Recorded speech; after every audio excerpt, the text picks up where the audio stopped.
Okay, you see all those flowers? They're a little tired now. They started out way early in the spring. More on that in a second. But all these stalks, you can see that long stalk kind of laying horizontal and the blue flowers. That's borage. Okay, I'll show you something now.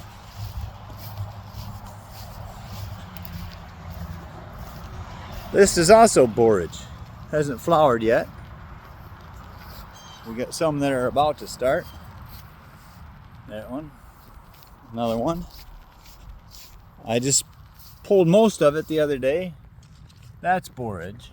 It looks like cucumber or some kind of squash, but it'll have a fuzzy leaf. See, that's okra, that's smooth leaf. But borage will start to have these wrinkly, bumpy leaves. So we had a patch there, a bucket there, more there. Over there was where the blue flowers were. We've got more down in that corner. I've got more here. I don't know, it's hard to see because of the weeds. I got some growing in my little blueberry plant there. So there's probably about 50 plants right there. Basically everywhere, I had about 4 or 5 plants last year. There's more. So I had a plant there, one up there, 3, 4, yeah, so I guess about 5. And I had one over here. Everywhere I had a borage plant last year, I now have,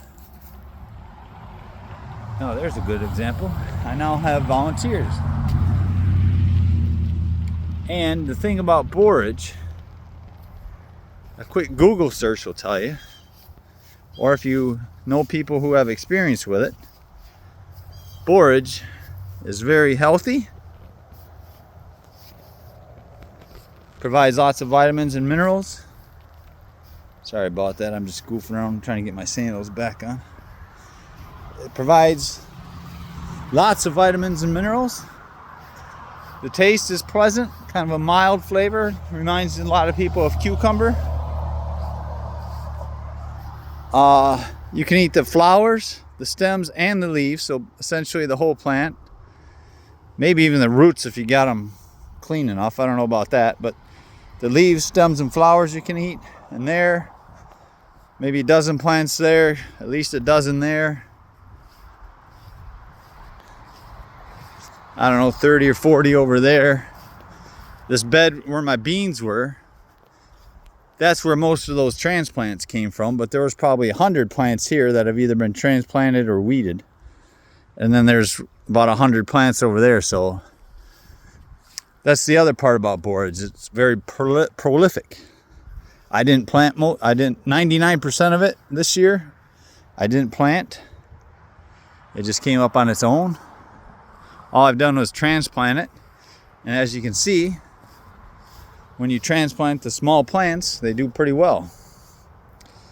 And we've had some, there's multiple ways to cook it.